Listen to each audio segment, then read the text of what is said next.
final race of the weekend, and it's FRP. We're going to see the Atlantic F2000 sprint race, their second of the weekend, and I'm joined once again by Joe Atkinson and Eddie Fuhrer. Eddie, what are we looking at here?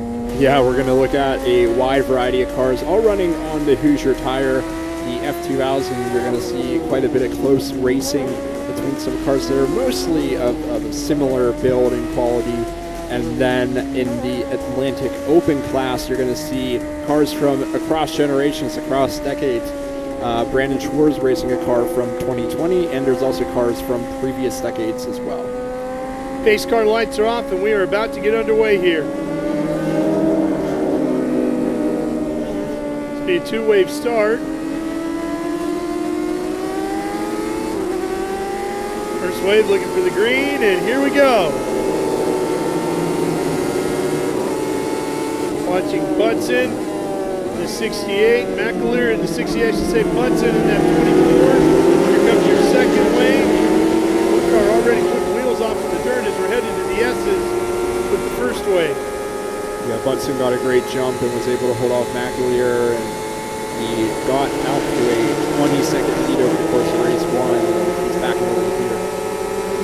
And Joe, you were a long-time crew chief in these series. What would you be doing to the cars today, since the track's a lot hotter than it was yesterday?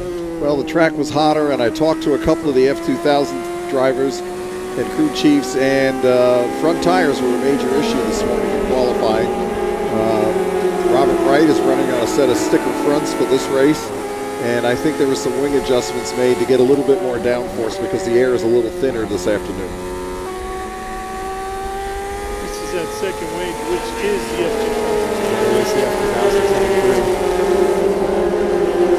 The Atlantic's now on your screen as we go through the boot.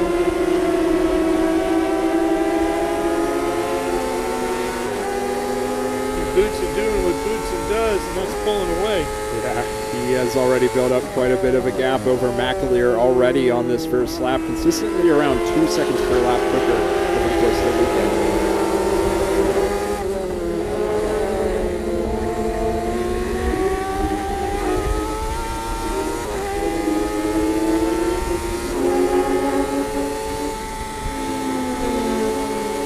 Bootson already back around and out onto the front straightaway. Will lead the first lap as they come across already a 3.5 second gap between him and McAleer.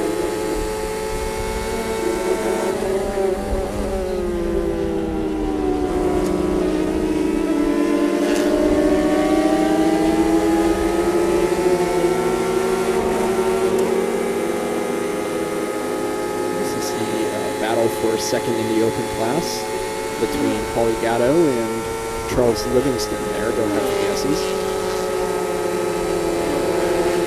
See them going side by side. Change position there. Might change back. And explain the difference in the open. Yeah, the open class, you're going to see the most wide variation of Evoluo cars probably out of everything here at FRP. You get to run any eligible car for the series that doesn't fit into the other two categories. So you're going to see cars mostly from the early 2000s up through the 2010s into Schwartz running a car from 2020.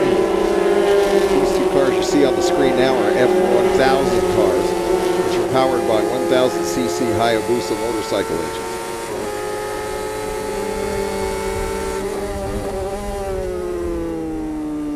Livingston in that black number 33 trying to duck out. He's in a arrive drive machine.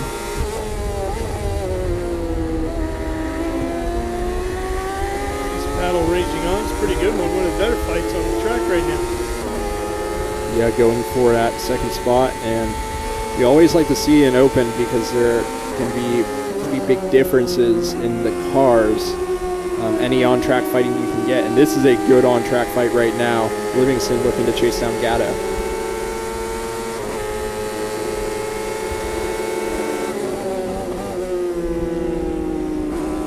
Paulie Gatto also second in the championship race in this class.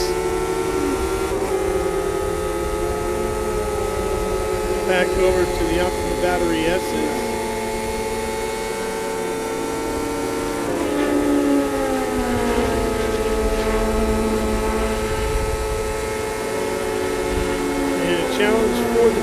action down the back straight. Livingston holding him off. Yeah, great move by Gatto going for the bus stop.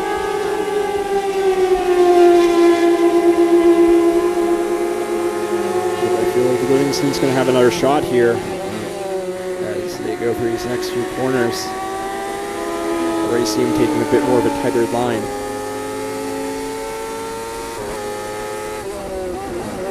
Livingston looking inside. Gatto first to the corner though. Hold him off. This is a big overtaking spot down here. Gatto swinging wide. Might try to cross back under. Yeah, that might be the move, but it doesn't look like he's going to be able to pull it off. That is Livingston up a place. Oh, one car off. Lucia goes wide at the heel.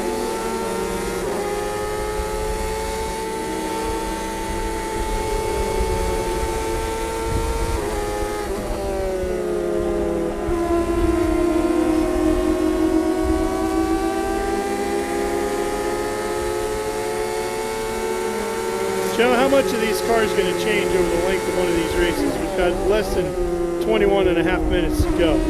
Well, depending on the class, they're going to change quite a bit. Even though they're carrying a very light fuel load, maybe somewhere around 5.5 gallons, as that burns off, the weight distribution of the car changes, and these are extremely sensitive beyond what most people realize. And